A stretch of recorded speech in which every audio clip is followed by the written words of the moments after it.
La la la la la la la la.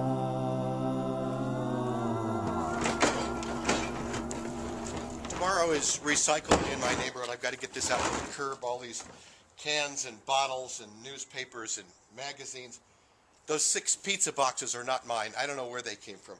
Do you remember when we used to have to separate all of this stuff, put the newspapers in one bin and the glass in another and the plastic in another? How do they separate it now? How do they separate it now?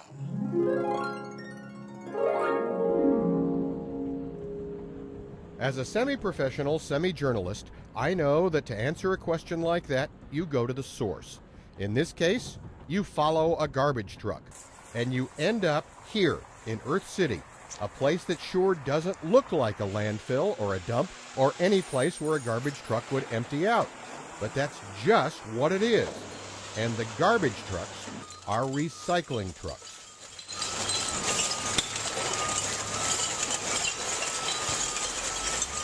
The average truck brings in probably 5 tons per load, and sometimes those trucks maybe come in twice in a day.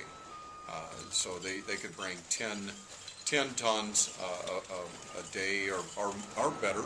That's the average. This is resource management. And this is Gary Gillum. You've heard about him and his colleagues all your life. Come on, one man's trash is another man's treasure. He's the guy. Right now we're processing 300 tons a day, but we're actually receiving 400 plus tons a day. 400 tons represents saving about 3,800 trees a day.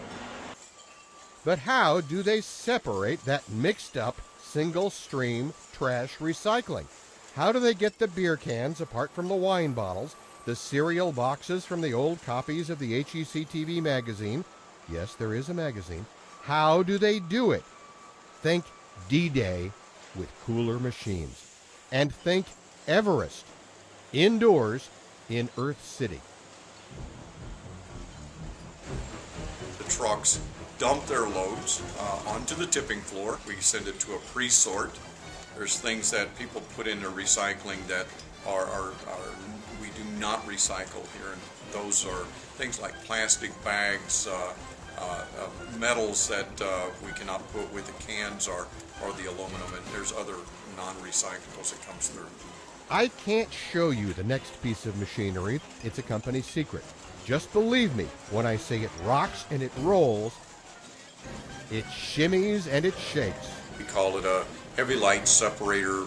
It creates a vibration in screening that will actually separate different materials based on weight density, size matter, movement of material. And then, neato machines or no machines, it still takes human eyeballs to sort. They're looking for the material that made it through both of the screens. What we're wanting to do is capture that material. That paper material is a lesser value than an aluminum can or a steel can or a plastic bottle. We want that revenue. Once the old post dispatches are sorted from the beer boxes, the pickle jars separated from the milk jugs and tuna fish cans, it all gets baled up and shipped out. But what's most remarkable is what gets saved. Aluminum can is classic recycling. It is going to come back as an aluminum can. If you buy a soda on the shelf, drink it, you put the can in the bin, it's going to go back and be remanufactured into a new can and refilled and put on the shelf within 60 days. 400 tons of stuff recycled every day. What's even more amazing, astounding really, is that half the people who can recycle don't. There's another 300, 400, 500 tons a day that are just not being recovered from the waste stream. It's going to landfill. Once we put something in the landfill, we've lost equity. If you mine the ore and refine the ore and create the can, the equity that was applied to that can now wound up in a landfill, buried forever, to serve no purpose.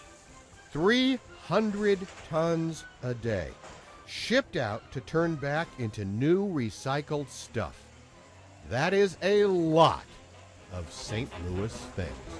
Typical, we do about 300 tons a day in processing, the material will all but be gone in the morning. And start all over tomorrow. For HEC-TV, I'm Mermelstein. La la la la la la la.